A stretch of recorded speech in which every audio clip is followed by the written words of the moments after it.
Henry Cavill के career में हाल ही के उतार चढ़ाव ने फैंस को हॉलीवुड में उसके फ्यूचर के बारे में सोचने पर मजबूर कर दिया है।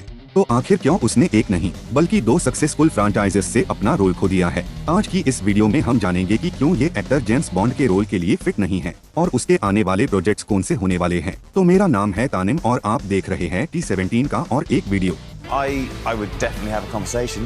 2022 हेनरी कैविल के लिए उतना अच्छा नहीं गया था। पहले उसने DC एक्सटेंडेड यूनिवर्स से अपना सुपरमैन के रोल को गवा दिया था क्योंकि जेम्स गन और पीटर सैफरान ने डिसाइड किया सुपरमैन को रिकास्ट करने का। स्टूडियो ने इसके ऊपर ये कहा था कि वो एक यंगर क्लार्क केंट पर फोकस करना चाहते हैं क्योंकि उनका ये मानना है कि कैविल इस रोल के लिए अब ओल्ड हो चुका है। एक इंस्टाग्राम पोस्ट में उसने अपनी निराशा को छिपाने का भी कोशिश नहीं किया। उसने कहा अक्टूबर में स्टूडियो की तरफ से उसके रिटर्न को अनाउंस करने के बाद अब ये न्यूज उसके लिए आसान नहीं है, लेकिन यही जिंदगी है। उसके बाद कैविल ने फैंस को शॉक कर दिया था ये अनाउंस करते हुए कि वो द विचर में उसके पॉपुलर रोल से हट रहा है। ये एक बहुत बड़ा सरप्राइज था। अगर बात करें कि हेनरी ही इस सीरीज का मेन अट्रैक्शन था। द विचर के लिए उसका पैशन बहुत ही क्लियर था। उसने द विचर की हर बुक्स पढ़ लिया था और यहाँ तक कि उसने द विचर की गेम्स भी खेला था। I was fortunate enough to land the role after my audition, which was fun. It was nerve-wracking, obviously, because I really wanted it. Yeah. पहले से इतने तगड़ी बॉडी होने के बाद भी उसे इस रोल के लिए बहुत ज्यादा हार्ड वर्क करना पड़ा और यहाँ तक कि उसने इस रोल के लिए स्वॉर्ड फाइटिंग भी सीखा था।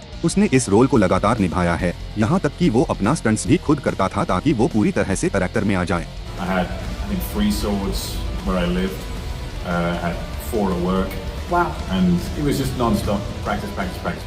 शुरुआत में इस शो की 7 सीजन्स बनाने का प्लान था, लेकिन सीजन 3 के बाद कैविल के जाने के वजह से इसके होने के चांसेस भी काफी कम है। हालांकि उसने शो को छोड़ने के ऊपर अपने रीजंस को नहीं बताया है, लेकिन फैंस का मानना है कि हेनरी को ये पसंद नहीं आया कि ये शो अब बुक्स और गेम्स जिसके ऊपर ये शो बेस्ड है उससे बहुत ज्यादा डिफरेंट हो गया है। इसके अलावा शो के राइटर्स ने इन बुक्स और गेम्स को उतना एंजॉय नहीं किया था और यहाँ तक कि इसका मजाक भी उड़ाया था और ये भी हेनरी की एग्जिट की एक वजह थी। सुपरमैन और द विचर के कमिटमेंट से फ्री होने के बाद ऐसा लगता है ये अब परफेक्ट वक्त है उसका अगला जेम्स बॉन्ड का रोल प्ले करने का। इस आइकॉनिक स्पाई रोल में हेनरी कैविल फैन फेवरेट है डेनियल क्रेग को रिप्लेस करने के लिए, यहाँ तक कि वो टॉम हार्डी और इद्रिस एल्बा जैसे कंटेंडर्स से भी आगे हैं। लेकिन ये मौका कम वक्त के लिए ही था क्योंकि जेम्स बॉन्ड के प्रोड्यूसर्स ने डिसाइड किया कि एक ऐसे एक्टर को सिलेक्ट करने का जो अपने 30s में हो और हेनरी के उम्र के वजह से वो इस रोल में फिट नहीं बैठता और उसकी उम्र हाल ही में 40 साल हुई है। लेकिन फैंस का कहना है कि जब डेनियल क्रेग को कास्ट किया गया था तब वो भी लगभग 40 साल के ही थे, लेकिन इससे पहले भी हेनरी को जेम्स बॉन्ड का रोल नहीं मिला था क्योंकि वो बहुत ही यंग था।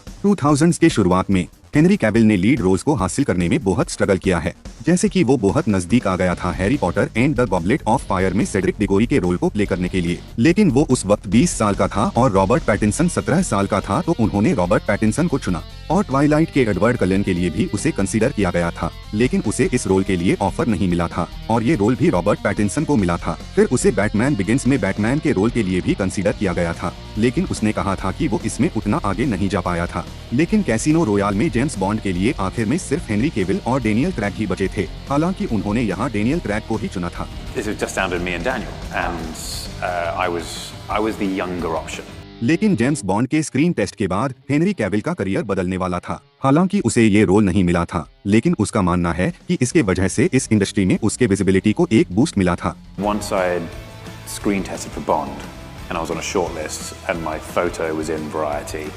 Then it was, oh, okay, this guy might carry some kind of name now. और उसके इन मिस अपॉर्चुनिटीज के वजह से उसे एम्पायर मैगजीन के तरफ से most unlucky man in Hollywood करार किया गया था। और अगर उसके अभी के करियर की बात करें तो उसके 2 आइकॉनिक रोल्स सुपरमैन और द विचर को छोड़ने के बाद भी हेनरी कैविल जॉबलेस नहीं है। उसके पास बहुत से प्रोजेक्ट अभी भी है, जैसे कि वीडियो गेम्स से अडॉप्टेशन लिया गया वारहैमर 40,000। The easy answer is Warhammer 40,000. That is my jam. Spy thriller movie Argylle और वो rom com the Rosie Project में लीड रोल में होने वाला है। यहाँ उसके और भी कुछ प्रोजेक्ट्स पर रूमर्स है, जैसे कि हाइलैंडर के रिबूट में वो अपीयर हो सकता है और यहाँ तक कि वो लोकी सीजन 2 में मार्वल विलन हाइपीरियन के रोल में भी आ सकता है। क्या आपको पता है क्रिस हेम्सवर्थ को खराब ऑडिशन के वजह से थॉर का रोल नहीं मिलने वाला था, लेकिन फिर उसे कैसे ये रोल मिला था जानने के लिए नीचे राइट पर क्लिक करें। तो मिलते हैं अगले वीडियो में। जाने के पहले वीडियो को लाइक और चैनल को सब्सक्राइब कर देना।